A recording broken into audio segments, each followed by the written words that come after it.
Time now for sports on 104.7 The Cave. Here's Ned Reynolds. Mike, the intern, Ned Reynolds in the studio. Big win for the Chiefs in Kansas City Monday Night Football. Kind of a shaky start, though, man. It kind of was feeling like Rocky IV for a little bit in the beginning. The Raiders came out swinging big time. I didn't feel like Kansas City was ready to play. Las Vegas hit them right upside of the face with some big shots. That long touchdown pass to Davante Adams. Hey, that took a lot of starch out of Kansas City at the very start. But to the Chiefs' credit, they were able to come back. Second half was, for the most part, all theirs, and you get a 30-29 win. I really found it to be an extremely entertaining game from the suspense standpoint. Here you have a coach, Josh McDaniels, who has to make a decision. And I can't argue with it. I probably would have done the same thing. But instead of going for a tie, he goes for the win. He has a running back who has, this is Josh Jacobs we're talking about, who has had 133 yards rushing in this game and has been just a beast to try to bring down, sends him into the middle of the line, and the Chiefs, who have a huge defensive front four, were able to stop him and prevent a two-point conversion. There is the margin of victory, 30-29. Now, had he made that two-point conversion, we might have seen a completely different story, but then again, you don't know how the teams would have rallied. There's so many intangibles involved, but that was a good win for Kansas City, one they had to have, because they go into a maelstrom coming up on Sunday.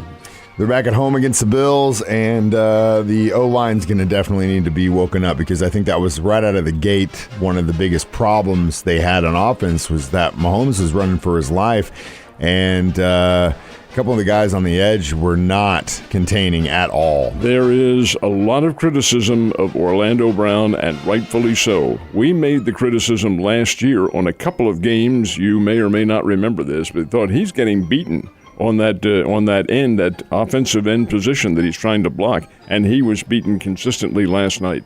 There are a great number of concerns for him. Does he have the lateral movement, as big as he is, to be able to keep people out? And he did not.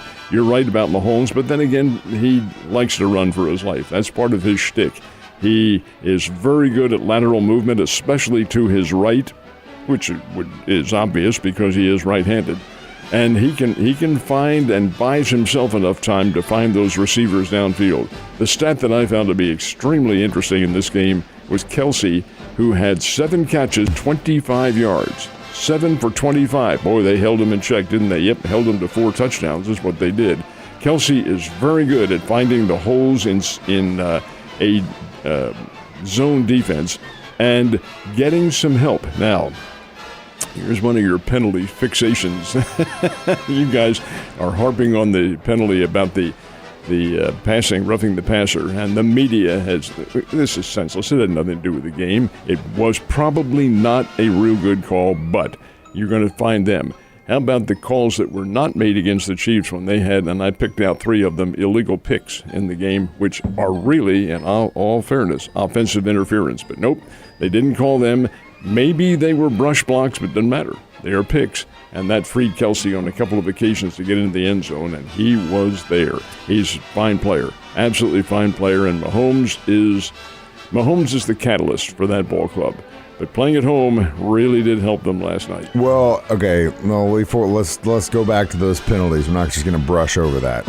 Your pick thing, first of all, I get what you're saying, and they are, but that's the way the game's played. Most of these players are all doing that to each other because they're banking on the fact that they're going to do it so quickly, the refs can't see it. That's right. And you saw when Kelsey got his illegal motion, that jump, he tries to do that every time, but it's all timing, and if it's wrong, it's a flag, and it just happens. So everyone does in the league, and if you're not doing it, you're going to get screwed eventually. Yeah, you're going to get picked, but most of the time. Is that an excuse because everyone's doing it? Well, hell yeah, why wouldn't you? You got to compete. It's a competition. You got to play the same game. It is part of competition. I will give you that. Game. But no, you misunderstand. What I'm saying is, why harp on one call? Because it was a garbage call, and that's the thing. There are a lot of them.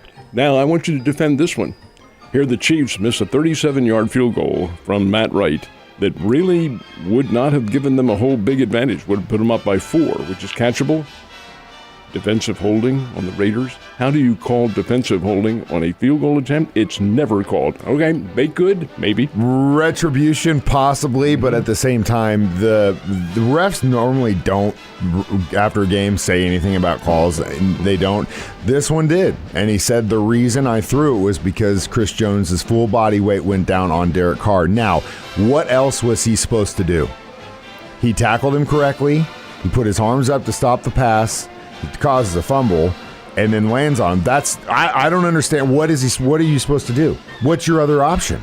Not tackle him? Because that's really the only... That is not defensive holding that we were just talking about. Well, I know, but I'm saying the retribution back to the garbage call. I told you just earlier, I don't think it was a very good call. But did it make a difference in the game? No. Not really. Well, either way, though, like you said, I mean, even just with the gimme on the defensive hold on the field goal, which got us a first down, which, again, I was like, whoa. I know. First down also got the fourth touchdown. I know. But at the same time, we won, so who cares? 30-29 is a dandy football game. I'm interested to see how the Chiefs react to this on Sunday when they play Buffalo. Buffalo's totally different team from Las Vegas. Las Vegas is not all that bad. They're a bogus 1-4 in my opinion. They could have won some of these games that they've lost, including last night. But over and above that, that's a team that has me worried because always very early in the season now. We've played 5 games.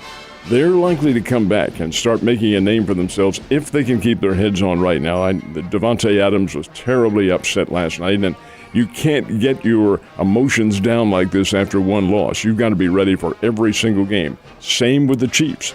They, I'm sure, are buoyant after this win, 30-29. They better be ready for the Buffalo Bills coming in here because and it will be in Kansas City. That'll help. Something that also I was really happy to see yesterday is the adjustments, how quickly were made in the first half, because you could see nothing was working. And normally it takes, in my opinion, the Chiefs for a long time, it took them a long time to make those adjustments, almost a whole half before they come back out and say, okay, this is what we're going to do now. They were doing it felt like, in real time and adjusting to it. And you could see it because as soon as the first half was coming to an end, you could see momentum was starting to move in our favor. And I think it had to be because of what they started to do on offense, and their game plan changed. Their change on offense was subtle, but it was there. They decided to make it a little bit more motion, decided to try running, which really wasn't very helpful against Las Vegas. But they did go to the air with the flat outs, and you're working against a young defensive backfield. The Raiders are not a veteran defensive backfield team, and you were able to pick them apart. But for the most part, they played pretty well last night. That's what I found to be a fascinating aspect of the game, because Las Vegas wasn't given any chance.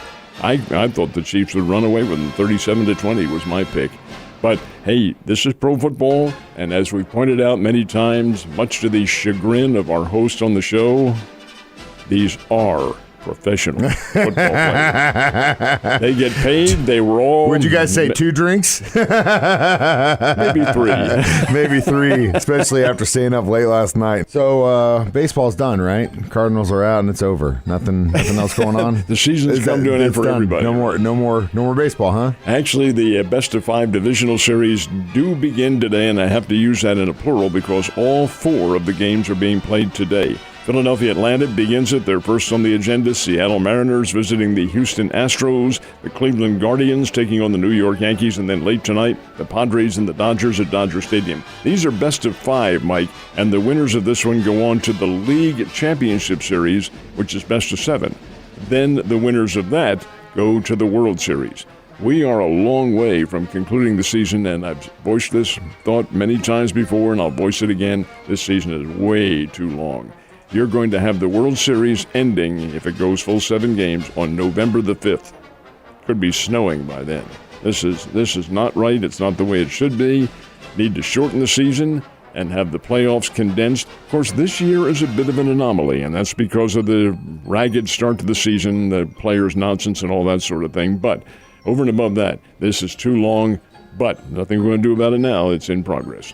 It is in progress, and I'm telling you, if the guy who loves baseball more than anything else in life is saying the season's too long, you need to listen to Ned, because he loves baseball, and if he's like, oh my God, anymore, I can't take it, you know it's too long. All right, so There's no way the MSU Bears are still in the top 25, is there? No, there isn't anyway, and they aren't. And that is very painful. The Bears lost, as many of you know, their third straight conference game last Saturday, falling to Southern Illinois 38-21, and their fourth loss in a row. Now, you have to erase the one because it was against Arkansas, which at the time was number 10 in the nation. Well, the Razorbacks have also fallen on difficult times. Oh, they got blasted by Mississippi State over the weekend after losing to Alabama last week, so they're having their own problems. But over and above all that, Bears out of the top 25. Missouri State is idle this week. They have, obviously, a bye week, and then go to Northern Iowa in the latter part of October. Northern Iowa is not the Northern Iowa of the past. They are very vulnerable. The Bears have to go up there and win. Are the Bears still in the playoff picture? I guess maybe theoretically they are, but they really can't afford any other losses, and I really think they may have succeeded in having that final loss. I can't really say succeeded because that's not what they've done, but defeated with that final loss, and that may have cost them really dearly against Southern Illinois. But over and above that, hey, you've got to get a win every time out. 5 games remain, and the onus is on their shoulders now to really play some solid football. Really is, and you had just the best hopes in the world, and God, man. Oh, well, there's always next year. Interesting decision in regards to someone's future. That future is Albert Pujols. I know many of the Cardinals fans, in fact, all of Cardinals Nation, were hoping that when he retired, he might become a Redbird and maybe be a roving coach or something of that caliber, or just a figure in the stands greeting people and all that, which Albert is very good at doing. But no, he has made a commitment. When he signed with the Los Angeles Angels back in 2011, part of the contract called for a 10-year services contract after he retired. He said the other day to the press that he is going to honor that. That means he's back in California now and going to work for the Angels for the 10 years, or as long as they want him, of course, before they pay it off in total. But a personal services contract with the Angels, he's going to honor that, so that will take him, at least for now, right out of the Cardinals mix. That's a shame because Albert is a Redbird, and I really think that when he goes into the Hall of Fame 5 years from now, he will do so with a Cardinals hat, I would think. But we'll see what happens.